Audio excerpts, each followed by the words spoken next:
Hi guys, welcome to our channel. ఈరోజు మనం ఇది 6th episode of Hampi Karnataka tour. Last 2 places ఉన్నాయి. నరసింహస్వామి దగ్గరనే శివలింగం ఉంది.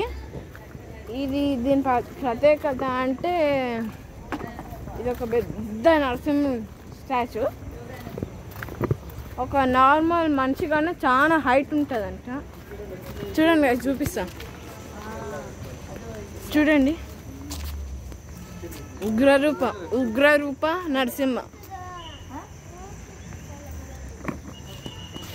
ఇప్పుడు మా చెల్లెలు ఈడ నాట్యం చేస్తుంది.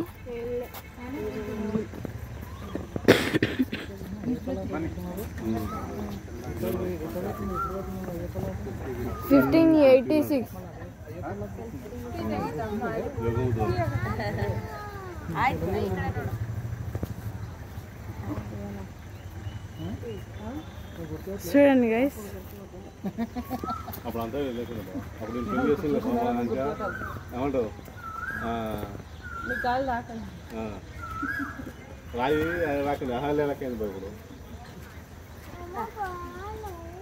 ఇదొక బ్రాహ్మణ్ కట్టించిందంట. ఆయన పేరేమో ఉండే కదా సింహం, బ్రాహ్మణ్ కట్టించిందన్న.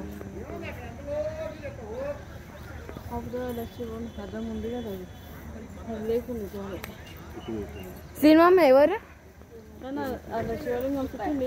వీరబ్రహ్మస్వామి.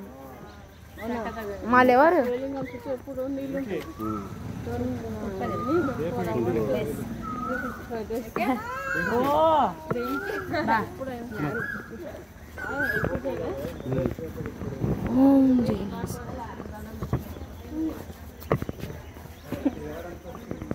చూడండి గైస్, కొండంగిలు మాత్రం ఉన్నాయి.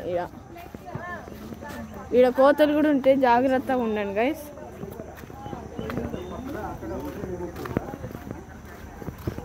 ఇక్కడ శివుని కూడా ఉంది గైస్.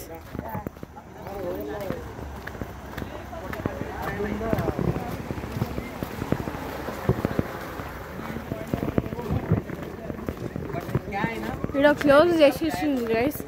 ఇదే ఇండియాలో హైటెస్ట్ ఇదేమంటారు లింగం, శివలింగం.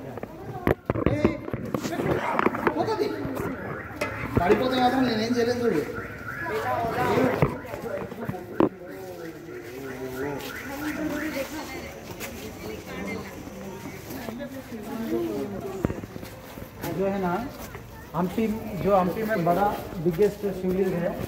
जब फर्स्ट ने बृहदेश्वर टेम्पल तमिलनाडु तंजावुर बृहदेश्वर टेम्पल बोल के वो 18 फीट के हैं. ये 12 फीट का शिवलिंग है. कभी भी पानी रहता है 2 फीट का. जो 10 फीट के ना पूरा शिवलिंग होता है, जो कभी भी देखिए पानी रहता है. क्योंकि जो कैनाल सिस्टम है, ये कैनाल का पानी का इधर टर्न किया, पानी फिल होने के बाद अपने अपने बाहर निकलता है. ये जो है 3 आंखें देखिए त्रिनेत्र बोलते हैं. कभी भी पानी रहता है जलकंठेश्वर बोलता है. लोकल नाम से बोलते हैं, बड़ी लिंग बोल के नाम से बोला था. बड़ी मीन्स 4 लेडी लोग ने ये मंदिर बनाया. उस टाइम में विरूपाक्ष मंदिर आप चल गए थे, इसका अंदर एंट्री नहीं था. इधर 4 लेडी लोग ने बड़ी लिंग बोल के नाम से बोला था. जो पहले जमाने में राजा लोग ఇదే గైస్ మన ఉగ్ర నరసింహ స్టాచ్యూ అయిపోయింది. ఇక్కడ తర్వాత విరూపాక్ష టెంపుల్, అక్కడ మీకు చాలా అద్భుతాలు కనిపిస్తాయి. సరే గైస్, అక్కడికి వెళ్దాం కాసేపు అయినాక.